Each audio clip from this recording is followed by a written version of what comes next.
Yeah, so coming to you live from New York City. A couple of things on my mind I want to share. I know you can't see me good, so don't focus on it. The first thing on my mind, I have to point at the conflict, the civil war we've endured as Liberians.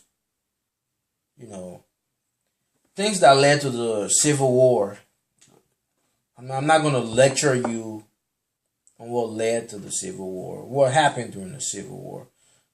You already know the political power struggle, the divide, the ethnic cleansing, the rivalries between this tribe and that tribe, and this person got killed because he's this tribe. The tribal divide, mixed with a lot of other stuff. 250,000 people die of your own brothers, your own sisters, regardless of what tribe they were. You know, I still recall 1990 that my mom was almost shot right in front of me because somebody thought she was a crown woman. But she was a Pele woman, and she came over there and she spoke a Pele. Fortunately, one of the rebels was a Pele guy. He understood her Pele, and her life got spared. But not so many people were lucky as my mother or as I was. A lot of people would not have the same story. Their mothers were shot in front of them. Their mothers were raped and killed in front of them due to the civil. The tribal divide, the ethnic cleansing. I share my personal story with you just to give you an idea of what tribalism can bring about. I mean, we have our political struggle, but you mixing that up with tribalism, it prolongs the struggle. You know, it retards unification. You know, it retards settlement. It slowed down the peace progress. And up to now, people are still hurting. Now, after that green picture, I just spin it out here to you. For one of the leaders of one of the most relevant political parties, the Liberty Party, to come out at political rallies and be making statement like we need a Bassa president in the executive mansion. What does that tell you about the mindset of these people? I mean, I've been in several conversations where they say, "Oh man, Africa, we're ready." And I tell my comrades, Africans, especially the educated Africans, they are sophisticated idiots. Now, this political leader, not only that he's educated. This guy is educated. This guy is one of the most respected lawyer in the country. This guy served as president pro tem of the Senate before.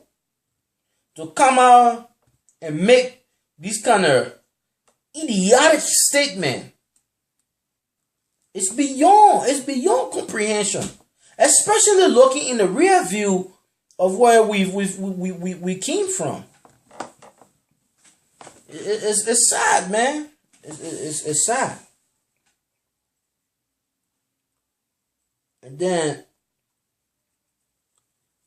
the second thing on my mind, and I know a lot of you will say, "Oh, I want to make an analogy, you know, so that you understand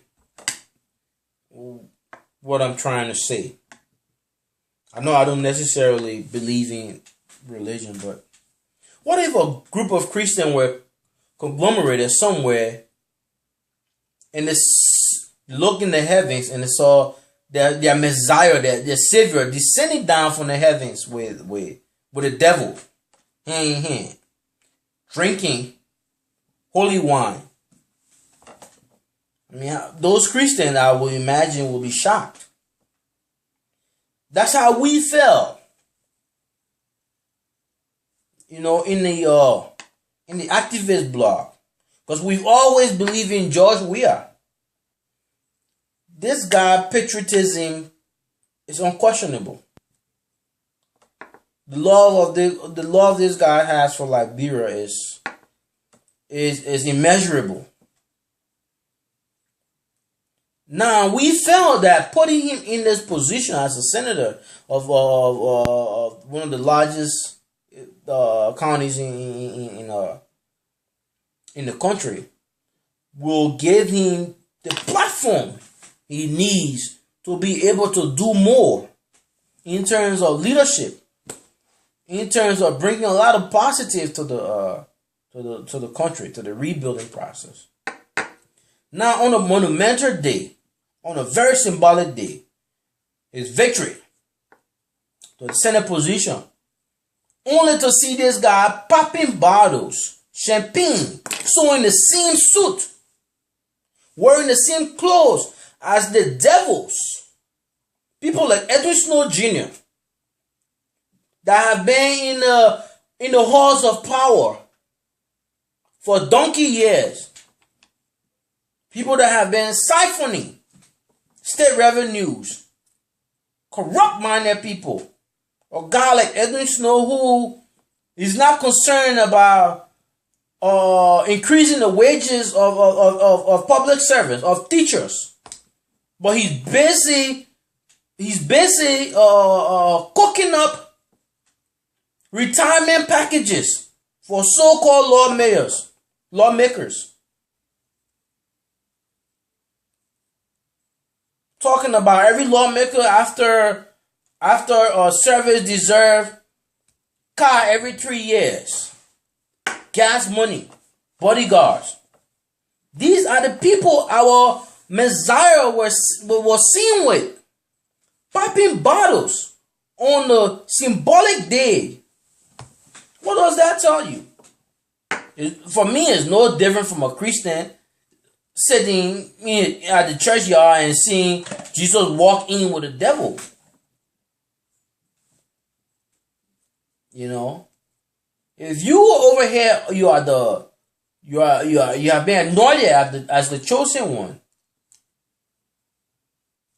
and now this. Well, I'll leave that with the Liberian people. Come 2017, the line will be drawn. And the third thing on my mind is the South African, whole South African stuff. I mean, you have to agree. These South Africans, they're really savages, man. They're savages.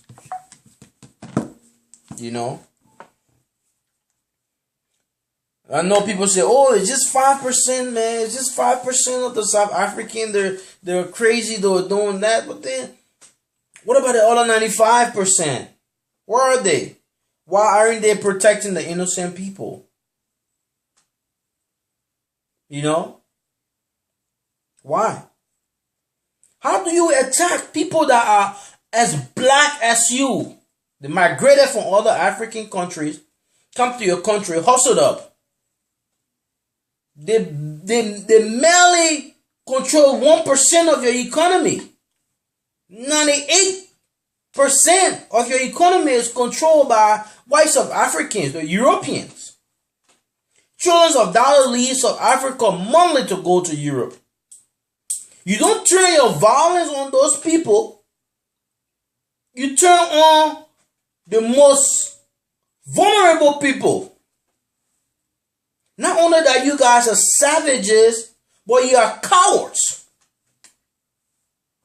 Killing your own brothers and sisters. I just saw a video, I read an article where the guy was repeatedly stabbed. More than 20 people standing there just watching. And nobody can intervene.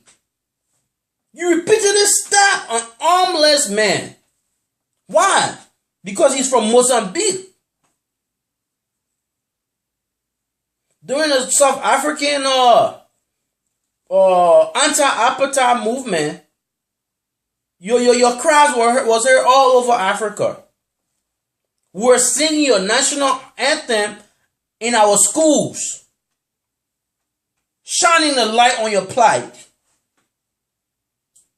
And today, this is how you treat the rest of Africa. And the so-called AU sit there like a damn lapdog, supinely, dominantly. African government on the continent right now should be up in arms, calling on the boycott of South Africa, summoning their ambassadors, shutting down the embassy. A joint statement from the AU will do. This thing could have never happened in European countries or in the Western world, and you see no reactions. A systematic reaction. Calculated reaction. But I didn't know South Africans were that of savage. That's all on my mind tonight. Stay tuned for more of Victor's Night Blog.